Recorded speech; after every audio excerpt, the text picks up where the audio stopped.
everyone, it's Erin Cook, your romance travel expert, and today we are going to talk about how you can save money when you want to head to the Caribbean. I am the queen of budgeting, as many people know me from the couponing show, and so I thought I'd do a little video about that. So basically, everybody knows that it's cheaper to travel in the off season, and in the Caribbean, your low season is going to be that mid-April to mid-November range in general, depending on when spring breaks fall, things like that, because a lot of people are going to travel on spring break, which is going to be a little bit later next year. But you're generally looking at those times as far as your low season. You are also looking at that time is because people in the winter want to go someplace warm, so that's why it's kind of busier in the Caribbean at that time, and the prices may be a little bit higher. Now you have to understand that that low season is also hurricane season.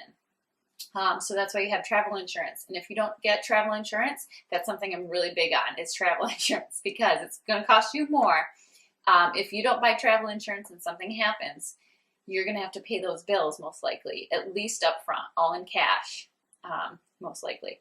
So travel insurance is a must, especially if you're going to go in hurricane season and have the possibility of not even making it. You're not going to want to lose all that money that you've paid in advance. Second of all is midweek is generally the cheapest as far as airfare and your flying schedules. Now that's not always true, so don't hold me to that. But in general, flying like Monday, Tuesday, Wednesdays sometimes are a little bit cheaper, just because people generally travel at a week's time, so they're going to kind of look at it like a Saturday to Saturday or a Sunday to Sunday type deal. So so that's, kind of when you're looking for airlines, you can kind of play with the dates a little bit. The third thing I would recommend is just, even if you've never been, even if you think it costs more up front, check all-inclusives.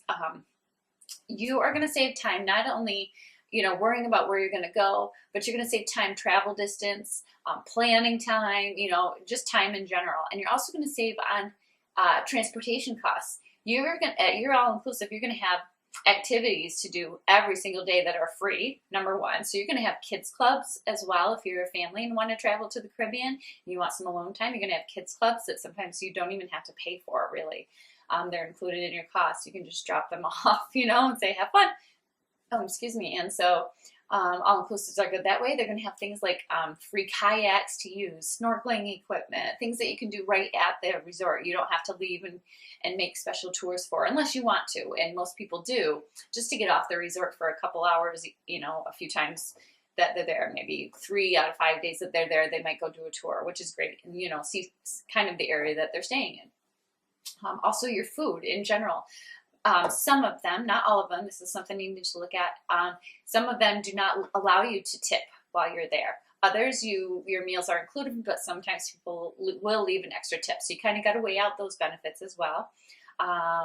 And so that's why I think all-inclusives kind of get overlooked, because you do pay it up front, but think of how much you would be spending on food anyway. And also the quality of the food that you're going to be getting is something that you have to look at when you're thinking about saving money. Also, when you're looking at destinations, if you don't have a destination in mind, you're going to want to consult with your travel agent on maybe which one is the most cost effective for you that still has everything that you want. So right now, Mexico's a hot spot. It's a little bit less money to go there than most of the other islands. So check with your travel agent on that. And then also check with your travel agent as my last tip. I'm just obviously a huge advocate of travel agents, but now that I'm in the business as a professional, instead of my 12 years of doing it, just on my own, doing all the same research, I see now how travel agents can get different amenities for their clients that you wouldn't be able to get publicly, So for one of my honeymooners, I got a $900 package for $199 for them. That included massages, dinner on the beach, breakfast in bed, spa credit, spa discounts, things like that. So that was just because they booked through me versus online. So, just check with your travel agent, and you can also get a lot more value, which is something I'm a huge advocate for. So those are my 5 tips if you want to save money when you're going to the Caribbean.